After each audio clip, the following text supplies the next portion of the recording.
It's very difficult to predict the moment when something goes wrong in marriage and family life. Moreover, the signs may be obvious, but it takes time to understand them. My wife suddenly changed her lifestyle, and I can't say that it changed for the worse, but all this had an unpleasant side effect, after which I had to terminate my marriage. I'm going to share a narrative detailing how my 21-year marriage fell apart due to arrogance, betrayal, and dishonesty. At the time, I was 44 years old, while my wife Kim was 45.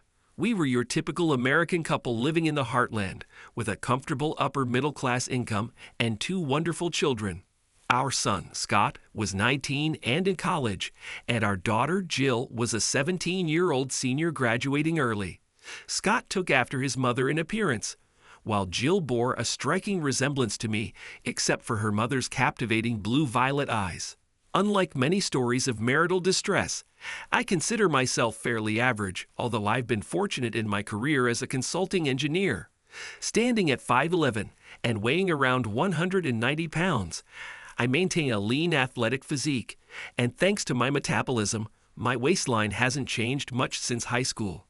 I have sandy hair, blue-gray eyes, and well, let's just say I've never received any complaints about my physical attributes. I encountered Kim at a friend's gathering shortly after she had ended a lengthy relationship, triggered by her high school sweetheart abandoning her at the altar for someone he met in college. I had been feeling isolated since parting ways with my first love, Jockey, and I attended different universities, and the challenges of a long-distance relationship proved insurmountable. Nonetheless, I had dated numerous women in college, earning a favorable reputation due to my inherently considerate and respectful nature. As a result, I had several bed contacts, although none of them led to significant emotional intimacy until I met Kim in my senior year. Following an intense and rapid romance, we tied the knot soon after graduation. While I completed my engineering degree, Kim earned a degree in secondary education. Despite reaching 45 during our relationship struggles, Kim possessed those timeless genes that preserved her facial youthfulness. With her natural blonde hair, striking blue-violet eyes, and radiant smile, Kim's round face retained its youthful allure. Though there was a slight plumpness over the years, it was hardly noticeable to others. Yet Kim was acutely aware of every change in her face and body. Kim, who was 5 feet 6 inches tall at the time and weighed 154 pounds, gained a little weight due to the changes that occurred in her body after the birth of 2 children. Because of her gorgeous figure, small tummy, and 36-centimeter breasts, some people would call her body type fat or curvy. Personally, I find her physique incredibly attractive and regularly admire it. Despite all her efforts related to dieting, exercise, and weight fluctuations between 145 to 155 pounds, Kim still wasn't convinced of her own beauty. She despised her body and often expressed dissatisfaction with me, especially because I had difficulty maintaining weight. Despite my assurances of her beauty, Kim perceived them as patronizing, reflecting on my tendency to like women, a trait influenced by my upbringing and life experience. I recall the key role of a woman who was my first experience. Being 2 decades older than me, she knew my parents, and she satisfied all my needs in bed. Moreover, she taught a lesson that true masculinity is rooted in deep love and respect for women. She gave me the most valuable experience, having been influenced by the teachings of Mrs., as well as having a determined mother and 2 resolute sisters. I developed a relaxed and respectful attitude towards women. It takes a lot to provoke me to anger. Kim was often seen as assertive, but I learned to adapt and selectively assert myself. Consequently, when I stood firm on something, Kim understood it was non-negotiable. I endeavored to enhance Kim's life, particularly my wife's, by indulging them. Additionally, as Kim preferred taking charge, I found it simpler to take a supportive role. I made strategic choices about which battles to engage in. So in our marriage dynamic, there were differences in our body attitudes, one inclined towards pleasing and the other towards being pleased, and a contrast between my laid-back demeanor and Kim's assertive, type A personality. Thanks to the advent of the internet, virtual meetings, and advanced computing technology, I've transitioned to working remotely as an independent consulting engineer from my home. I've repurposed a bedroom and bathroom adjacent to the garage into my office space. Meanwhile, Kim teaches at a middle school just a short 10-minute drive away from our subdivision, which means we don't experience the daily commute stress that many couples face. This lifestyle change has afforded us hundreds of extra hours each year, which we can now allocate to more fulfilling activities. Before the Christmas break, Kim joined a nearby health spa, along with some of her fellow teachers, to participate in a New Year weight loss challenge. Despite already practicing yoga once a week at a neighbor's home studio, she hoped for a quick fix to regain her pre-baby figure. During the holidays, she restricted her diet, mainly consuming turkey, natural cranberries, and salads, even when her family prepared a full Christmas dinner. She committed to running with me 3 times a week, starting with shorter distances and gradually increasing. By January, she managed to run a mile with me, and I covered the extra mile later in the day. Right after New Year's, Kim splurged on a vibrant, stylish spring and summer wardrobe, as well as winter clothes in similar fashion, all in sizes that would require her to shed some weight. Well, I saw this as both motivating and potentially discouraging, as failure to meet her weight loss goals could make these new clothes a reminder of her setback. Having a clear goal served as a strong motivator. I assured her of my support in achieving her goal in any way possible. The challenging discussions revolved around her body, new at her, and her perception of her appearance. It's crucial to note that I adored her physique and considered her the most attractive woman alive. Thus, with apprehension, I navigated through these delicate conversations, always aiming to be supportive, positive, and loving. As January transitioned to February, Kim achieved her desired weight and clothing size. Overnight, a more glamorous, confident, and alluring Kim emerged each morning. She adhered to her diet with unprecedented dedication and joined her teacher friends at the gym almost daily after school. During our morning jogs, Kim managed up to 1.5 miles, but she insisted on wearing earbuds and listening to music, thus ending the conversations we used to share during our runs. Kim began spending more time at the gym during the weekdays, attending swimming classes, advanced yoga, Pilates, and various other sessions. Returning home with a rush of endorphins, she would enthusiastically recount her experiences before heading for a shower. In late February, she attended an extensive makeup seminar at a prominent downtown hotel, returning transformed and laden with $400 worth of new cosmetics, resembling a movie star. During this period, Jill and I typically prepared dinner together, but Kim rarely joined us due to her strict dietary regimen. Even when she did join, she often opted for different meals than ours. As for me, I urged her to strive for more, to push her limits. Occasionally, I even massaged her feet at night, as it seemed to be the only form of closeness I could offer. Our family life has sharply declined. Kim and I used to be very active in the pastel plan, but around the middle of January, the frequency of our meetings dropped sharply from 3 to 4 times a week to barely 4 times a month, a sharp decrease. Even then, it was just hurried sessions. Her sudden change made me stop, causing more than just a hint of concern. When I expressed my concerns about our closeness with her, Kim explained that she had abdominal problems and needed to consult a doctor. She also mentioned that she feels tired because of her diet and exercise. As an engineer, I couldn't help but notice that she had been following this strict daily routine since before Christmas. That weekend saw a series of remarkable events that can change the course of life. It all started with a faulty heater valve and a craving to cook a dozen of our famous ribs for a barbecue shared by my 2 brothers-in-law. It seemed that the time was chosen by some cosmic force that changed the trajectory of my life, and perhaps the lives of other people. The sequence of events commenced early on Saturday when I visited my local hardware store in search of a component for my kerosene-fired space heater. They directed me to a specialized hardware store downtown that stocks parts for that specific brand. On my way back from the city, I made a pit stop at a renowned BBQ joint to grab some ribs. While waiting in the lengthy queue, a man who had just received his order suddenly recognized me. It turned out to be Brent, my brother-in-law through my wife Kim's sister January. Given that they reside south of the city, Brent and I seldom cross paths. We exchanged brief pleasantries as we inched forward in the line, and eventually Brent broached a more serious topic. How's Kim coping with having Nick Smith as her boss? Who?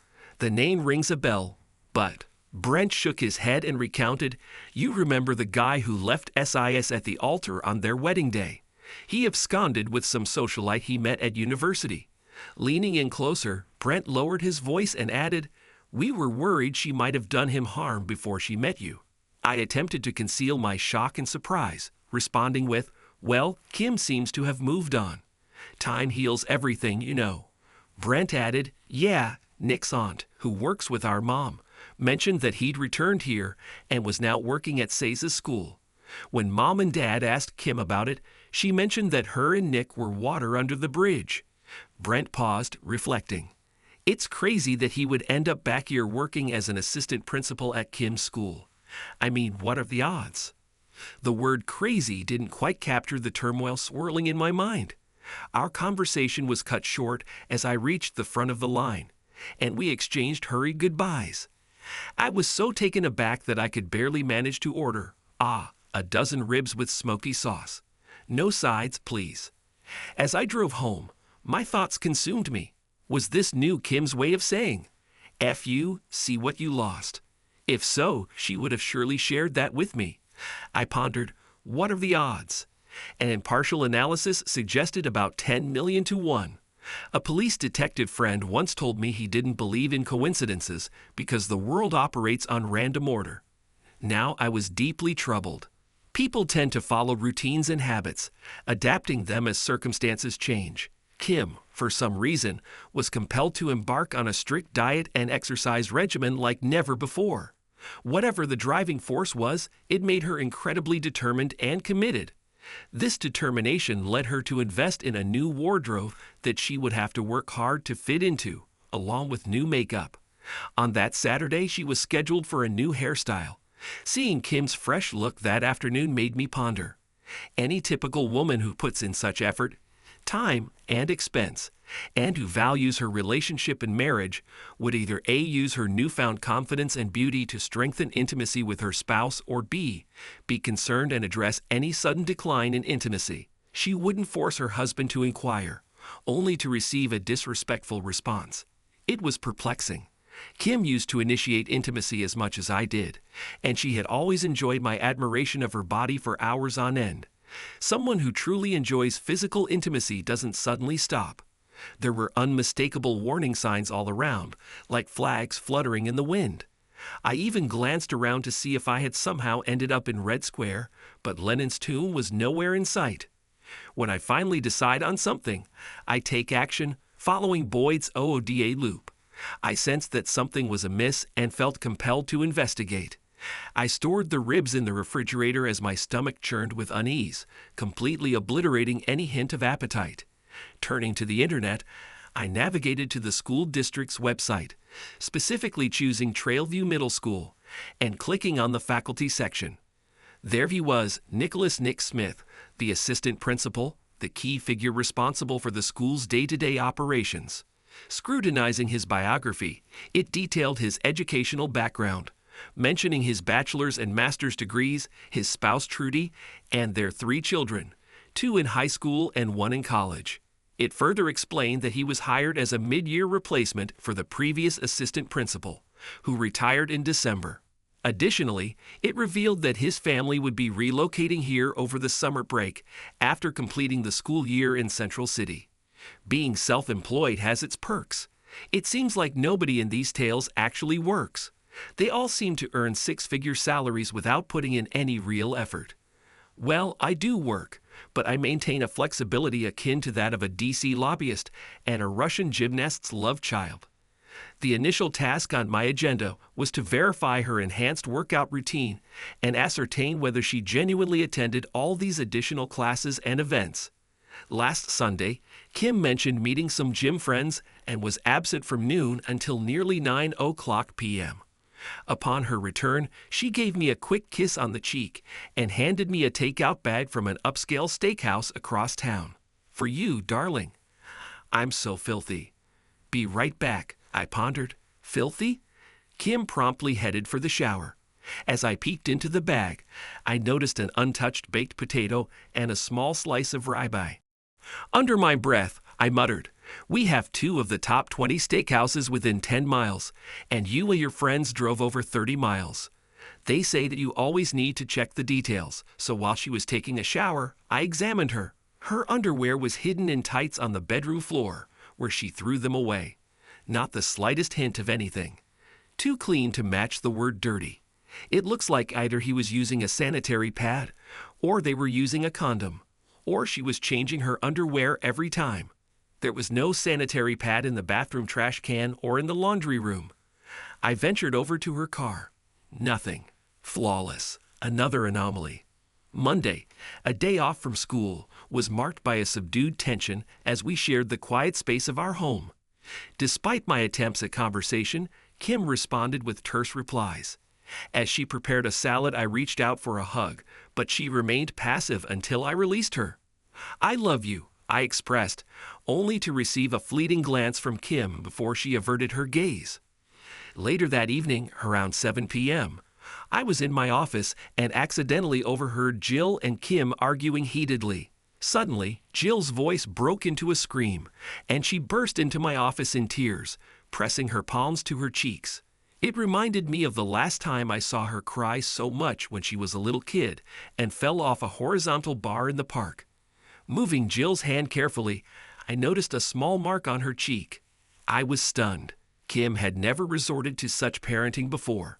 When I looked up, Kim was standing in the doorway, clearly furious. Yes, I raised my hand to her. She started harping on me about. She mimicked Jill. "What's wrong with you and Dodd? You are so cool to us. Why are you always goon?" Kim pointed towards us, her voice laced with anger. "I'll take that crap from you, Kevin, but not from your daughter." Kim stormed out. As I comforted Jill, Kim paused at the garage entrance, clutching her purse and keys. "I'm leaving. I can't stand this damn place." The door slammed shut, emphasizing her dramatic exit. After calming Jill down, she blurted out, "Daddy, I think Mom's cheating on you." Her eyes mirror-read her mother's, filled with the same intensity as Kim's. To speak my efforts to soothe and reassure Jill, she responded with angry headshakes. "Listen, sweetheart, it'll all be okay. Your mom will come around. I'll talk to her, I promise." Kim arrived around 10:30 and headed straight to the shower, despite having already taken one earlier that morning. I lay in bed, deep in thought. As I listened, I heard Kim quietly crying. "I love you, Kim," I whispered, reaching out. "We can overcome this together." There was no response. I got up, threw on my robe, and decided to occupy myself. I settled into my home office and searched for one of those spy stores that are ubiquitous in big cities. I found 2 GPS trackers and placed a pre-order, charging it to my business a MaxGuard. Earlier, I had phoned my friend Larry, an enthusiastic birdwatcher, and arranged to borrow his digital Nikon with a 300mm telephoto lens. Knowing his fondness for my assistance in the past, he readily agreed and promised to drop it off in the morning on his way to work. The following Tuesday morning, I prepared breakfast for us both, hoping to create an opportunity for Kim to open up. "Honey," I began gently as we ate, "there's something amiss in our marriage. We've gone from being intimate regularly to barely even touching or talking. Can we please address whatever is wrong, counseling, a weekend getaway, anything, but let's talk before it's too late." She gazed at me with an uncomfortable silence stretching between us. Those penetrating, captivating eyes of hers, a mesmerizing blend of blue and violet, seemed to peer directly into my soul.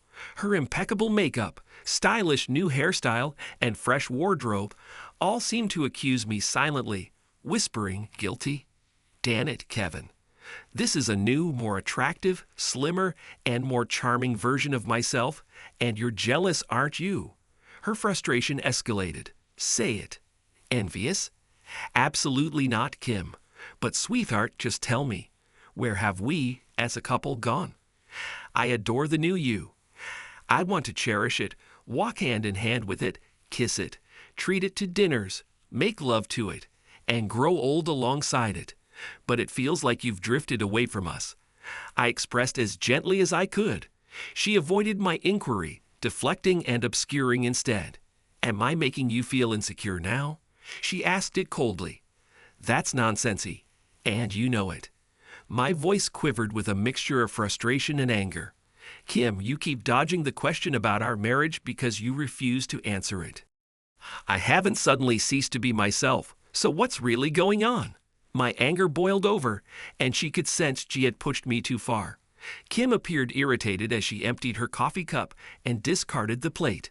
Returning to the table, she rested her elbows on it and declared, "You've got 10 minutes, so make it quick." Oh, Kim, is this what our relationship has deteriorated to? No genuine conversations, just petty drama. With that, I headed to my office.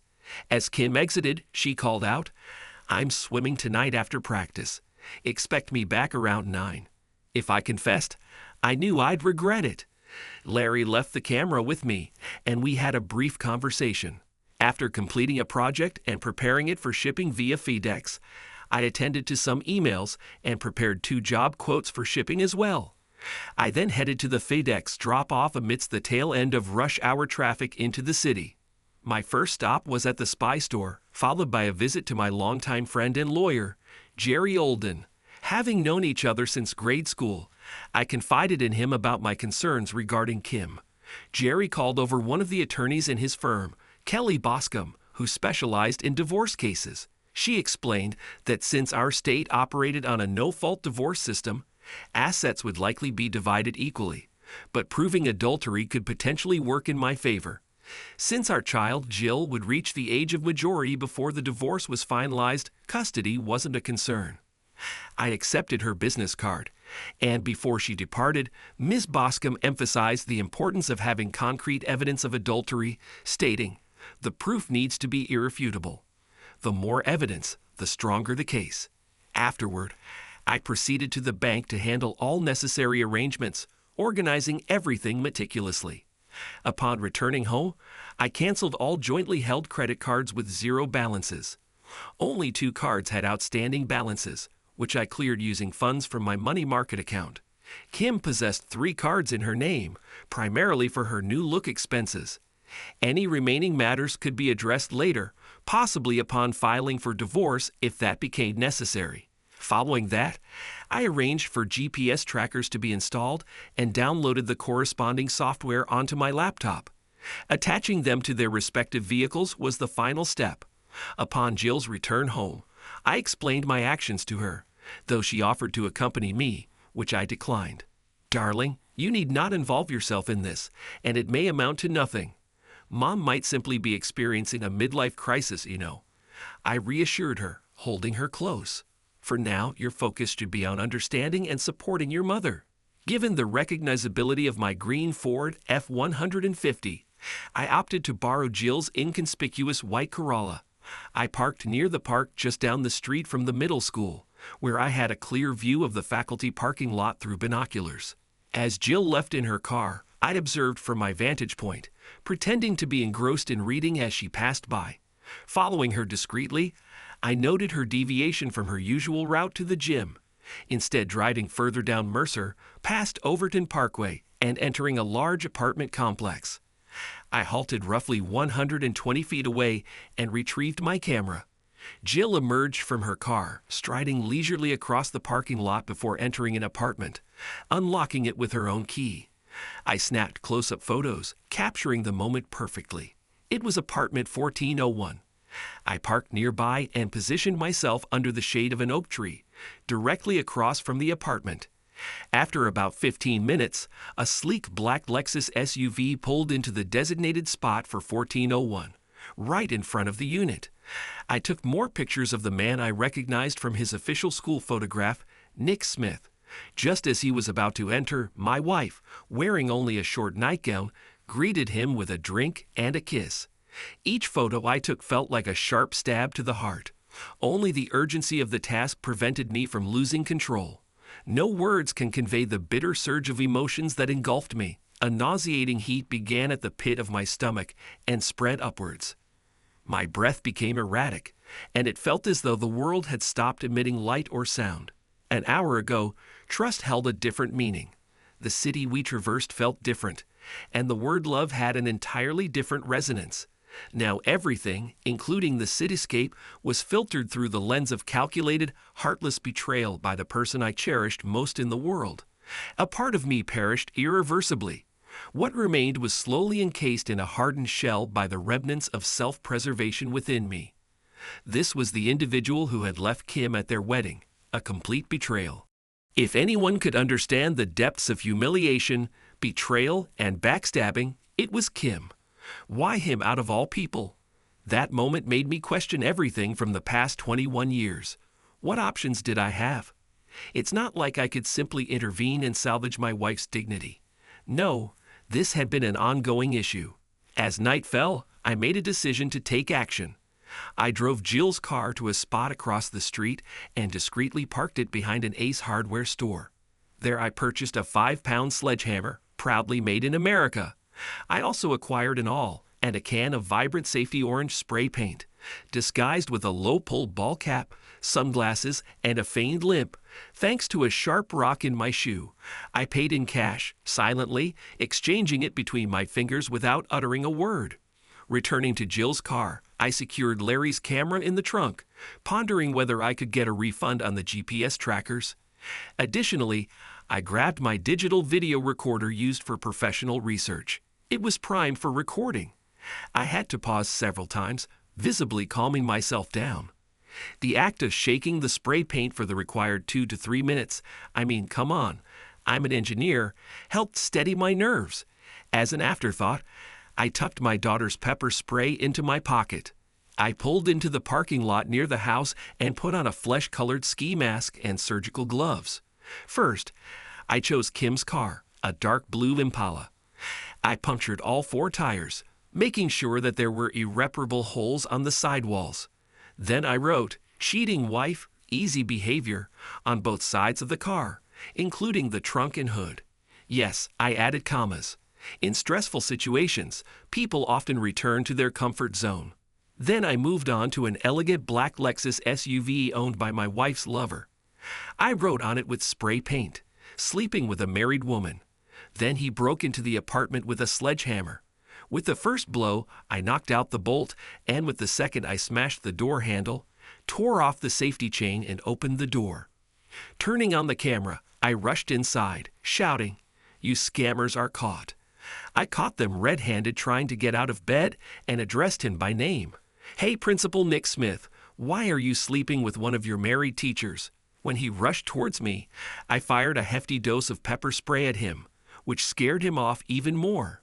Meanwhile, Kim was screaming and I informed her, "Don't bother coming home because you don't have anyone else except here with him." As I slipped away into the night, a gathering crowd of astonished and curious onlookers began to form. I announced, "If your children attend Trailview Middle School, that unscrupulous individual may be their teacher, and the married man engaged in an affair with her could very well be their assistant principal." The response included some shouts, a few claps, and one person even offered me a high five. Passing by, I handed off my newly acquired American-made sledgehammer to a bystander. "Keep it," I shouted as I dashed across the street to Jill's car, adding, "Tell the authorities that the perpetrator is at least 6 to 5, tall, and has a noticeable lisp." I chuckled at my own joke. Adrenaline was surging through me, propelling me forward. On my way home, I disposed of my hat, gloves, ski mask, and sunglasses in a dumpster. When I reached home, Jill greeted me outside, breathless. "Mom called. She said you tried to attack her. She's been trying to reach you. But, Jill, darling, calm down." I merely caught her in the act with her lover. Jill's expression was one of disbelief. "Follow me into my study. My phone is locked in my desk." She regarded me with a puzzled look as I retrieved it. There were 6 missed calls and 2 text messages, all from Kim. "Sweetheart, wherever you take your phone, they can trace your location through your phone records. So you discovered her with someone else." It wasn't a question. Jill's eyes widened with apprehension. I nodded in agreement, my throat tight with emotion, rendering me unable to speak. The weight of it all crashed down on me, and tears welled up uncontrollably. I found myself weeping just as intensely as Jill had on Monday. Though I initially tried to push her away, she clung to me, sharing in my sorrow. Ignoring the persistent ringing of my phone, I let it divert to voicemail. Once I regained some composure, I asked Jill to prepare some coffee, realizing there were tasks I needed to attend to before Kim or the authorities arrived. I transferred the images from the SD card onto my computer, organizing them into a folder. Next, I downloaded the video, a process that took some time. While doing so, I opened a draft email and began composing a message, copying and pasting portions into 2 separate emails, intending to send them as a preemptive measure. Each email contained incriminating photos which I had attached. Additionally, I ensured that both the school board and the principal at Trailview Middle School received the video. The first email was directed to the school board and the principal. The subsequent one was addressed to Nick's wife, Dr. Trudy Smith, MD, utilizing Facebook and internet resources. I made mention of having further evidence available upon request. Upon reviewing the video, I noticed that the camera had shifted slightly when Nick confronted me. In the illuminated closet, a clear view of women's clothing on hangers, accompanied by shoes and plastic tubs, likely containing lingerie, pantyhose, and other items my wife used to conceal her deception, was visible. I captured several screenshots, one of which was enhanced to reveal the evening gown my wife wore during our anniversary dinner last year. These images were promptly sent to Dr. Smith. I noticed Jill standing in the doorway, peering over my shoulder. My daughter seemed lost, which deeply pained me. I made duplicate copies onto a DVD and stored them in my home safe alongside the original media. The remaining copies were saved onto a memory stick for my lawyer. We were in the family room with Jill sitting on my lap in the recliner. Ever since she was a baby, she sought comfort from Daddy when unwell, and I'd spent countless hours in that old recliner with her. This time, we were both feeling ill. Suddenly, Kim burst through the door, shouting wildly, and I glimpsed the yellow cab driving away. Kim got right up in our faces and yelled, "Kevin, what gives you the right to invade his apartment and do what you did? And to our cars?" She shook her fist at me and continued, "You jerk. I'm going to." Jill leaped from my lap and silenced her mother with 2 forceful slaps. "Mom, if you utter that word again, remember you're with a man who isn't my father." Jill's voice trembled with fury. Her mother stood in shock, hands soothing her stinging cheeks. "If you're going to have my dad arrested, take me too. If I need to slap you again to prove I'm serious, I will. I'm 17, and in this state, I won't go to juvie. The ball's in your court, dear mother." Jill locked eyes with her mother and marched towards the stairs. Tears streaming down her face, she declared, "I'm going to my room, Daddy," and calling the school's sick line. Kim collapsed onto the sofa, burying her face in her hands, sobbing. I noticed she wasn't wearing the same dress she had on that morning. After closing the front door, I sat back down and spoke firmly but quietly. "Kim, I wanted us to discuss this. I had an idea of what was happening, but I didn't realize it was so blatant and evident. Please, don't tell me it's only happened a few times when you have clothes, shoes, and other items over there." She spoke through her hands, refusing to meet my gaze. "Yeah, we need to talk. I just don't know where to begin." I exclaimed, "Why, Kim? Why start there? This is the man who left you standing at the altar, shattered your heart, and flaunted it in your face. And who was there to help you heal from that heartbreak?" Silence ensued. She remained motionless, tears streaming down her face. Then she questioned, "How did you track me down?" "Darling, you were careless. I followed you straight to his doorstep. I watched you greet him, drink in hand, wearing the skimpy nightgown I bought you from Victoria's Secret. You must understand how I feel because that jerk did the same to you. Now I'll ask again," I shouted. "Why? After 21 damn years of love, loyalty, and fidelity in our marriage, don't I deserve at least that much?" Kim glanced up, filled with fear. She had pushed Kevin Armstrong to his limit. "Give me a moment," she pleaded. "I need to use the bathroom." I fetched 2 cups of coffee. If she didn't want one, I'd gladly drink it myself. She had tidied herself up and sat down, appearing more composed, but her face showed signs of being slapped by Jill, mottled and swollen. Her eyes were red and puffy. Taking the coffee mug from me, she muttered, "Thank you, Kevin." I paused, staring at her. What? What did I do? She asked defensively, still seething with anger, pain, jealousy, humiliation, sadness, and fear. Did I miss anything? I remarked, "Dan it, Kim. That's the first kind thing you've said to me in weeks. Unless that little display at the table was supposed to be kind, and I just misinterpreted it all." The bitterness rising in my throat could be classified as toxic waste, the dioxin of deceit. Kim looked up, her expression ashamed. "Yeah, I guess I deserve that. I've been awful. I'm sorry, truly. Let's either address this openly or I'll call you a cab and send you back to Loverboy." "Why, Kim? Start with why." She hugged a sofa pillow as if trying to shield herself. "You know Nick ditched me on my wedding day. Instead, he married that awful Trudy Geyer because she got pregnant. She trapped him, and her daddy supported her. Anyway, that's haunted me my whole life. Every day it's been there. I always felt inadequate." Kim's mouth dropped open, horror crossing her face. "Kevin, that came out wrong." Tears welled up in her eyes once more. With acid in my voice, I said, "All right, Kim. You were talking about losing the love of your life.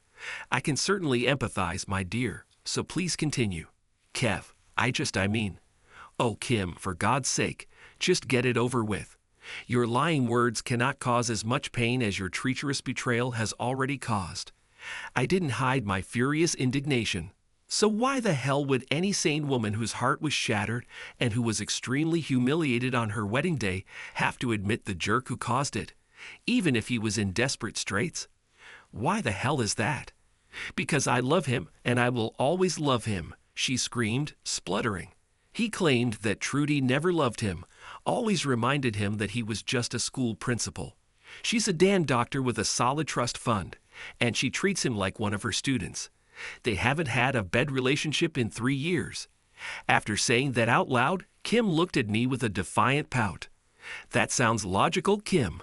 A guy leaves you, abandons you, humiliates you in front of everyone who is important in your life, and runs away with another woman who even got pregnant from him.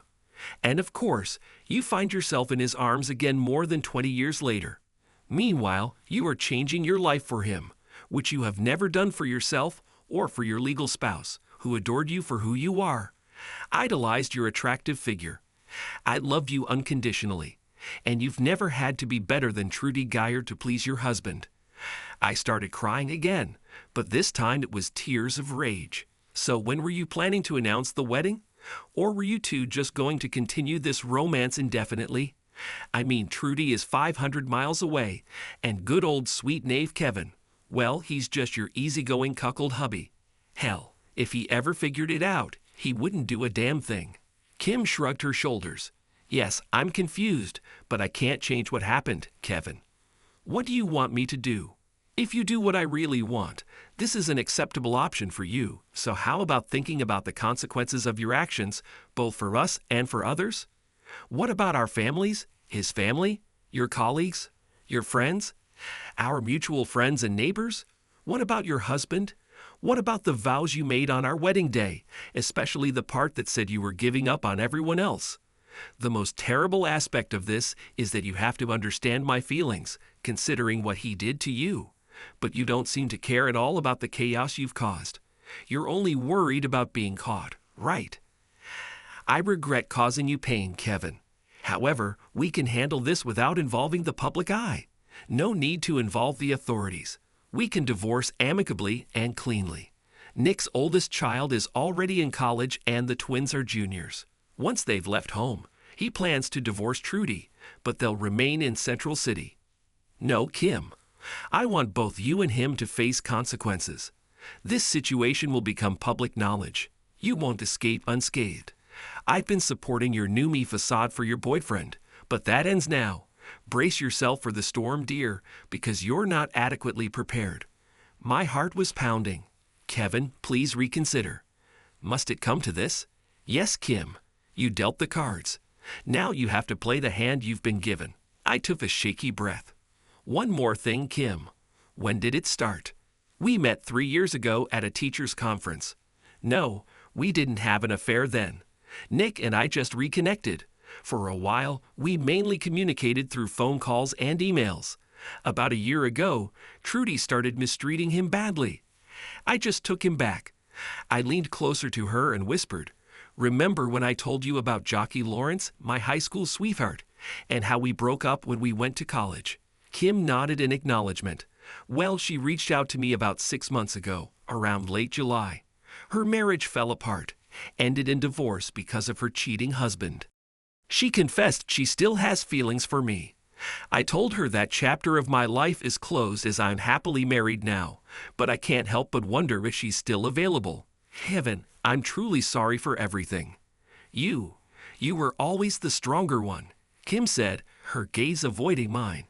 "Can I ask you one last question? Please, just be honest. After 21 years together, did you ever truly love me, Kim? Or was I just a rebound, a way to ease your pain?" I found myself locked in her intense blue-violet eyes. "Yes, Kevin, I love you. I have loved you since the day we met," she confessed, her hands trembling with emotion. Then, with a pleading tone, she added, "But I also love someone else. Yes, Kevin, it's possible to love 2 people at once. Please try to understand." I let out a loud exhale. "I'm calling complete bullshit on that, dear. If you truly cared about both of us, why did you suddenly stop being physically affectionate with me and emotionally detach yourself from our relationship? You've been emotionally absent for weeks, Kim, so please don't insult my intelligence or try to salvage any credibility you might have left. You don't treat someone you love the way you treated me, and Jill too." "Well, I do love you, Kevin," she replied softly, her voice uncertain. "Kim, I believe you have some deep psychological issues. This is not behavior that a mentally healthy person exhibits. You need to seek help," I stated firmly. She turned away, visibly taken aback. Just then a text message came through. "This is Trudy Smith. Please call me at this number ASAP." I arrived at my office and phoned her. "Well, he's at it again, isn't he? I've forgiven that cheating jerk twice already. I'm through with him. His stuff is getting kicked out tomorrow," she said. After calming down, she added, "I had a feeling when he took that job he had his eyes on Kim. I just knew." I inquired, "Why do you think so?" "We were arguing about his previous job loss. He told me, I think I married the wrong woman. My dad keeps offering him positions at his company, but Nick just sees it as an entitlement because my dad is wealthy, and he's married to me, so it's like gimme, gimme, gimme. The only jobs he can seem to hold are in teaching or school administration." "When did you catch him cheating last?" "Last summer. He was in sales and having an affair with a customer." Then her tone softened, filled with sadness. "I'm just sorry he's caused such turmoil in your family, Mr. Armstrong. I used to think Kim was lucky because he dumped her. But now, poor Kim's life is messed up because of Nick. They've both caused havoc in your life too. I made a commitment to send her a package containing all the evidence I gathered via FedEx. She assured me that if I ever needed a friend, I could count on her." Before we ended the call, she chuckled and remarked, "Considering the prenuptial agreement Dad made him sign, Nick will be fortunate if he gets to keep his backside intact, let alone anything else when he leaves." We conversed for a few more minutes and pledged to stay in touch. Upon returning to the family room, Kim inquired, "What was that all about?" "It was Nick's wife," I replied, noting the color drain from her face. "No, Kevin, how could you?" "That's just utterly vindictive," she exclaimed. "Yeah, she informed me she's caught Nick cheating twice. She believes her dad keeps getting him jobs, but she suspects he married her for money, feeling entitled without putting in any effort.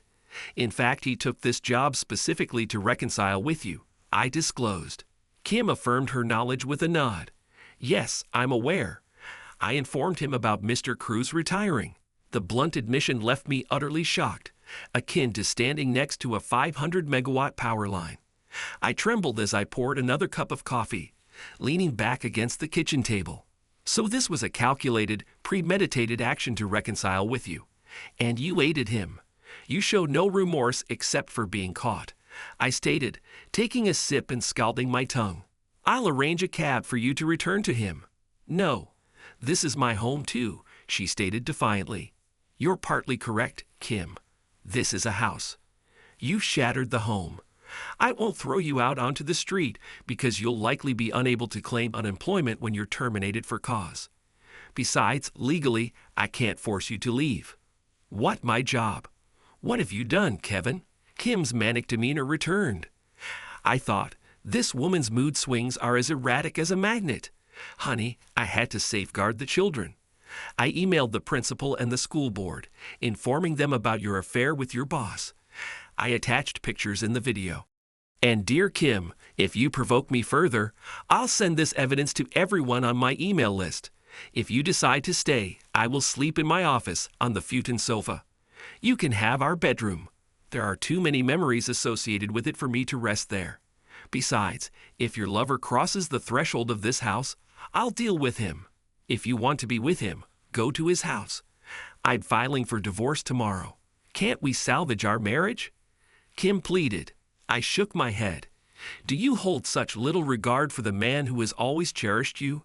The only things I've received from you are Scott and Jill, and some pretty satisfying intimacy." Though inside my heart conflicted with my harsh words, I knew I had to prioritize my own self-love again.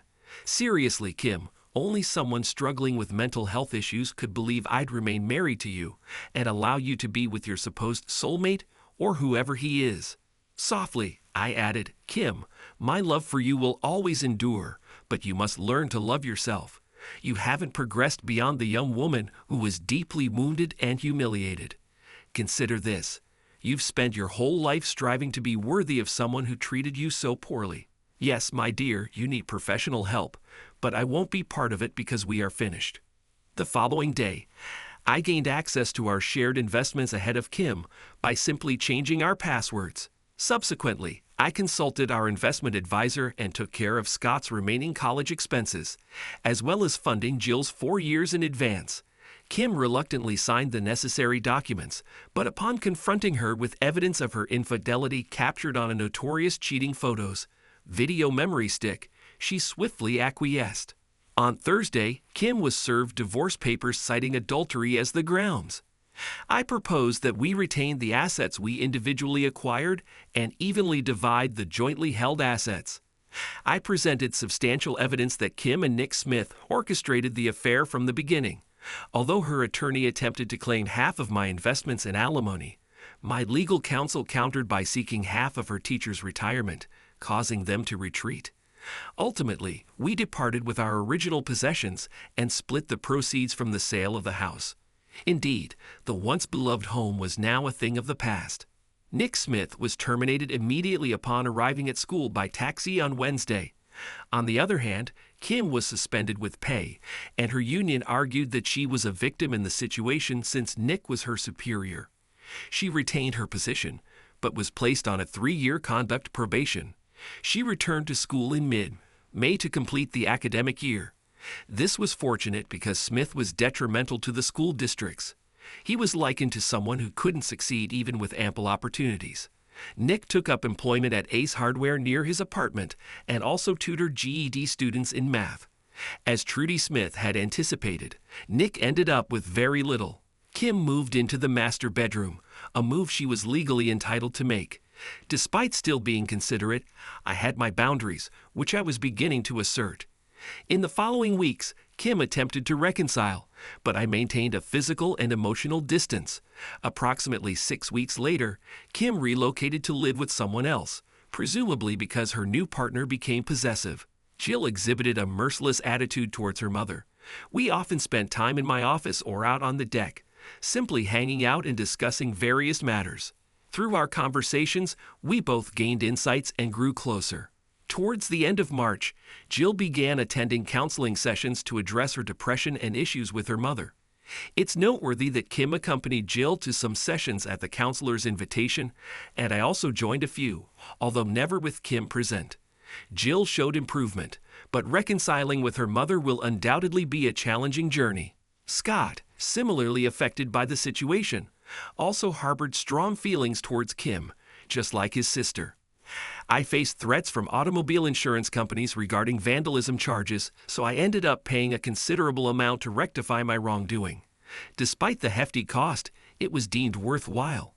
Various bystanders captured photos of my actions, which I've since shared with Trudy Smith, who has become a close friend. I perceive myself as an uncelebrated hero of the urban landscape, destined to be immortalized on the internet. When I encountered Kim during the final divorce proceedings, she was hardly recognizable.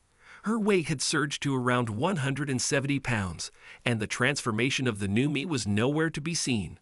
Presumably, without my financial support, she couldn't sustain the luxurious diet meals or afford the pricey gym memberships anymore.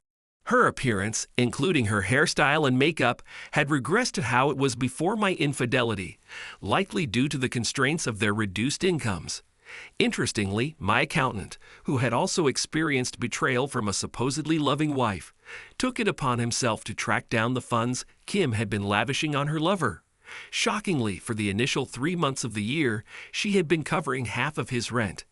It turned out that he was residing in one of those extended stay accommodations, conveniently located near the middle school that the school district had arranged. While intended for mid-year hires, Kim and her lover were aware that his presence there would be suspicious, prompting them to opt for a secluded love nest using the steep end, though they couldn't manage to cover the entire expense. All these details were presented to the court. Lesson learned: never underestimate the power of a determined accountant. Towards the end of June, I crossed paths with Hannah Stone, a 36-year-old engineer employed by one of the firms I undertake contract work for. She recently earned a promotion to project manager, and we immediately clicked. Hannah shared with me about her 9-year-old daughter, Autumn, who unfortunately bore the brunt of her absentee father's actions. He had relocated out of state in pursuit of his soulmate and merely fulfilled his parental duties through a monthly child support check. Hannah, in her maternal devotion, took it upon herself to craft birthday cards and special gifts for Autumn, passing them off as if they were from her father. Sadly, the man viewed his daughter merely as a financial obligation. Our friendship blossomed quickly, and we embarked on several casual weekend outings. Occasionally, Jill joined us, and something remarkable unfolded. I witnessed Jill and Hannah forging a deeper bond, tinged with maternal tenderness. Autumn and I, too, grew inseparable, and I found myself embracing more of a paternal role, which brought me immense joy. Surprisingly, we started to function as a cohesive unit, akin to a family. As time passed, Scott also gravitated towards us. My children, however, remained reluctant to spend time with Nick, and according to Scott, his presence still cast a shadow, even when they were with their mother. By late summer, the house remained unsold, and I found myself footing the bill every month. Kim reimbursed me only once for her share, thereafter sending me an email with an IOU for the outstanding balance. As Hannah and I grew closer, we both acknowledged that our past relationships had left us cautious. But everything changed one October weekend. Jill, who had opted to stay home and pursue engineering at my alma mater, graciously looked after Autumn, while Hannah and I escaped for a long weekend at a B&B nestled in the mountains. It was there that we shared our first intimate moment, which was truly magical. As Hannah drifted off to sleep in my arms, tears of joy streamed down her cheeks. Come December, I proposed to Hannah, and she ecstatically accepted. Shortly after, she shared an idea she had been harboring, evidently anticipating this moment. She suggested we purchase the house at a discounted rate, factoring in Kim's outstanding debts and my contributions from the previous sale.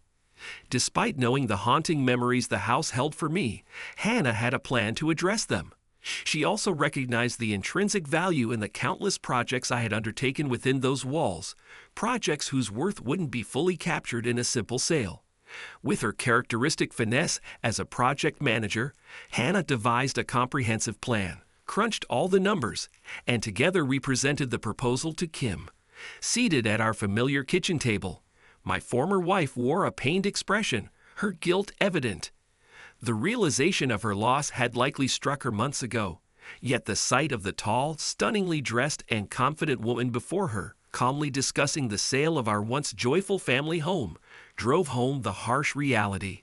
Hannah, in stark contrast to Kim, exuded a different aura, tall, with an alluringly exotic face adorned with slightly almond-shaped gray eyes, black hair, and creamy white skin.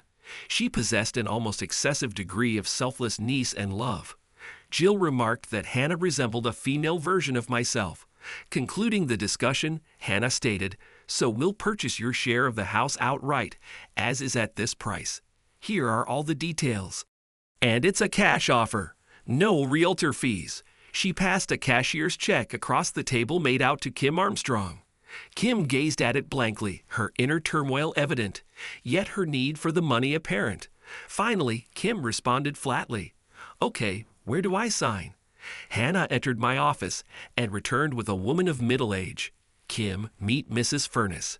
She's in charge of all the documents and will oversee their signing and notarization. Afterwards, she'll handle the necessary filings with the appropriate authorities. Kevin and I have already covered her fees. All you have to do is sign, along with Kevin and me." Hannah also discussed the impending sale of her condominium with Mrs. Furness, who would manage the transaction later that day.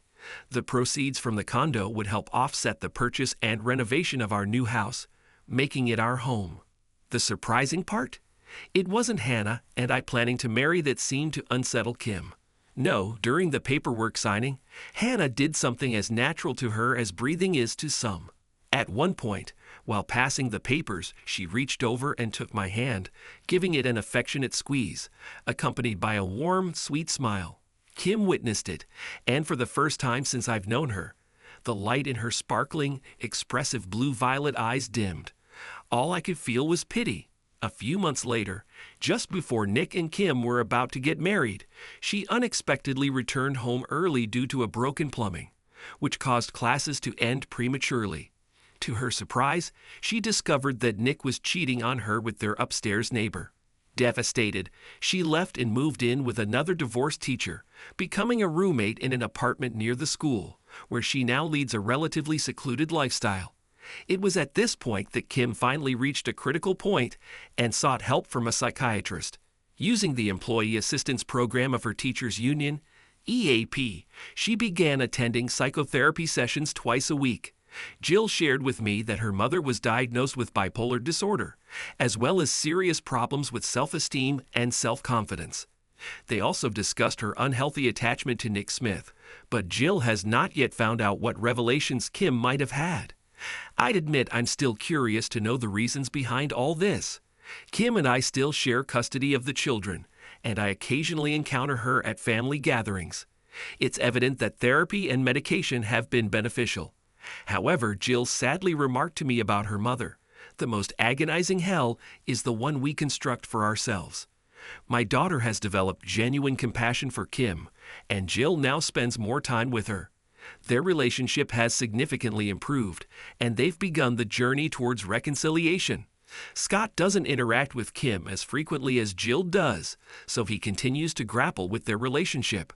However, our bond has strengthened, and I've urged him to work on repairing their connection. When Hannah embraces me warmly or holds me close, I realize that the preceding 21 years were a prelude to discovering the healthy, selfless love of a true partner. Looking back, the pain was worthwhile, but I regret the unfair impact on so many innocent individuals. Thanks to everyone who took the time to listen to today's stories.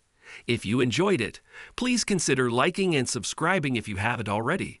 Feel free to share your thoughts on the events in the comments below. Take care.